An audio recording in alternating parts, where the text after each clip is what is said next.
meron kami dito na inaabangan to. Game! Nasubukan mo na ba? Magkaroon ng girlfriend.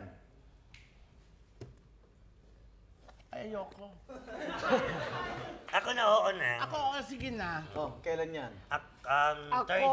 Teka. Ba't nagbago ka? Hindi ko alam yung girlfriend nyo kasi nanligaw ako eh. Okay. Oh, pero hindi girlfriend nyo, Second hindi year ako. high school. High school. Niligawan ko din. Kasi ang nangyari, may best friend akong lalaki. Ngayon, nagalit sa akin. Crush na crush ko siya. Mahal ko yung best friend ko. Ngayon, niligawan niya yung babae. Dahil sa galit ko, niligawan ko rin yung babae. Niligawan niya. Pero ako ang sinagot, hindi siya. Wow. Gwapo. Gwapo yan pag walang makeup. Oh, nasubukan mo na ba? Magkaroon ng boyfriend na may six-pack na abs. Aroy. Ate Gay? Ay, 4 lang yun. Oh, basta may abs.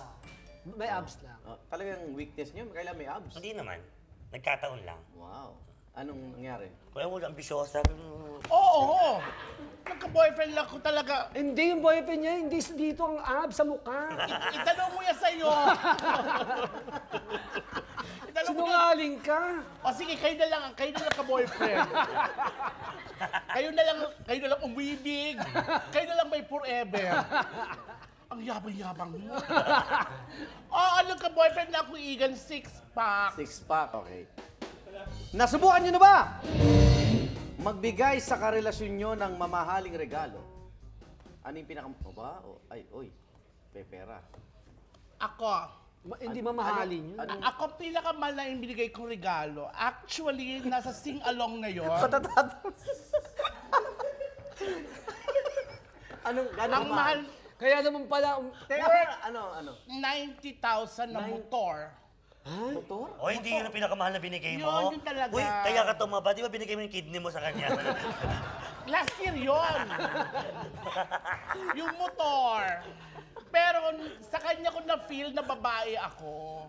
Kasi every night sinusundo niya ako sa trabaho namin, tapos nag-backride ako sa kanya. Ano backride? Pero, ewan ko ba, pag nag-backride ako, parang pagod ako. Kasi tuwing may humps, hihinto siya at kailangan kong bumaba. So, ilang humps meron ang village? Nasa 40 na, taxi na talaga ako, hindi ko na kaya. Saka yung motor na yon, yung boyfriend yung binigyan mo ng motor, sinanla. Sinanla yung motor, sa kanya din sinanla. Tapos ang nakakaloka nun, after 1 year, nag-break kami. 2 years na binabayaran ko yung motor. Wala, hindi kayo mahilig hindi kayo galante. Mamatay ka man. Ilang waiter ang binigyan mo na nilong tekno ba rin, di ba? Uy, nag-5 years sila. Gusto mo magkwento ako ngayon? What? Binigyan siya ng may pendant. May pendant. At yung pendant, mukha ng nanay. Binigay sa waiter. Waiter ng ano? Ng Klaus. Nasubukan niyo na ba? Maligawan. Wow. Wala ka. Yung ganyang itsura, ligawin. Ikaw, pusa ka, ligawin. Nasubukan mo na ba? Lokohin ng inyong boyfriend. Ano po? Lokohin ng inyong boyfriend. Madalas, akong niloloko. Oo nga. Hindi naman lahat perfect, so na-accept ko na yon. Ano ba, ganun talaga na. Tama na. Mag-sorry ka na, yung boyfriend mo. Sila din dati. Hindi. Nainggit kasi ito eh, kaya ginaya na yung outfit. Hindi, kasi yung boyfriend ko naman yun. Akala ko sweet. Tinatanong yung birthday. Yung pala diabetic lang. Tinatanong yung birthday ko. Sinabi ko yung birthday ko. Kasi yun kasi ang pin code ko sa ATM. Nalimas niya. True to life. Takay-takay na yung ATM. Sorry. Okay na. Andito siya. Ay. Move Wag on. ka na magkaila. So, balik tayo. Nasubukan niyo na ba? Umiyak ng dahil sa pag-ibig. Mamatay ka man. Huwag kang parang ano dyan. Bakit umiyak ka?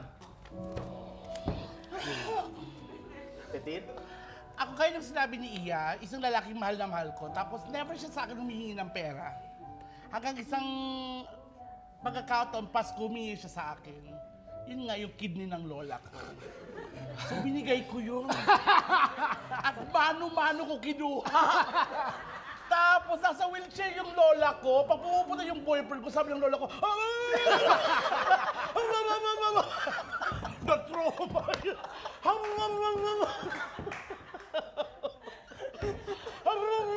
Ipasok mo ako.